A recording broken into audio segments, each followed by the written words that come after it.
భయ్యా నువ్వు బీటెక్లో జాయిన్ అవుదాం అనుకుంటున్నా, లేకపోతే నువ్వు ఇంటర్మీడియట్లో ఉన్నా, ఒక్క నిమిషం స్క్రోలింగ్ ఆపేసి ఈ వీడియోని అయితే చూడు, నీకు ఒక క్రేజీ కంటెంట్ అనేది ఇస్తానమాట. నువ్వు ఎప్పుడైనా ఆలోచించావా అసలు బీటెక్లో నువ్వు ఎందుకు జాయిన్ అవుదాం అనుకుంటున్నావు అని? నువ్వు ఎంతో ప్యాషనెట్గా ఉండి బీటెక్లో జాయిన్ అయిన తర్వాత ఏదో ఒకటి సాధించాలని అనుకుంటే మాత్రమే బీటెక్లో జాయిన్ అవ్వు. అంతేకాని అలా కాకుండా ఫ్యామిలీ మెంబర్ చెప్పారు, ఫ్రెండ్స్ చెప్పారు, రిలేటివ్ చెప్పారని నేను బీటెక్లో జాయిన్ అవుతాయి చెప్తున్నాను కదా. నీ లైఫ్లో నువ్వు చేసే పెద్ద బిగ్గెస్ట్ మిస్టేక్ ఇదే అనమాట.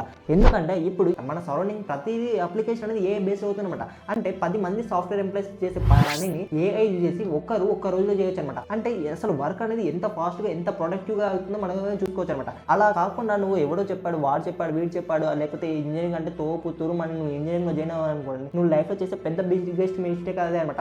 అంతేకాకుండా నీ యొక్క valuable of life time 4 years of time అనేది వేస్ట్ అవుతుంది.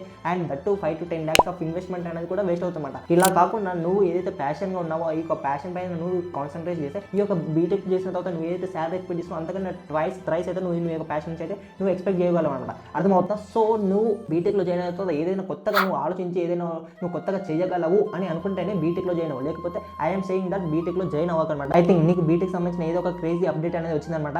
అండ్ ఇలాంటి క్రేజీ కంటెంట్ కావాలంటే మన యొక్క ఛానల్ అయితే ఫాలో చేసి పెట్టుకొని నీకు ఇలాంటి బీటెక్ సంబంధించిన నిజాలు అనేది కొన్ని కుప్పలు అనేది నా గురించి అన్ని తీసుకొచ్చి అయితే నేను నీ ముందర పెడతాను అనమాట.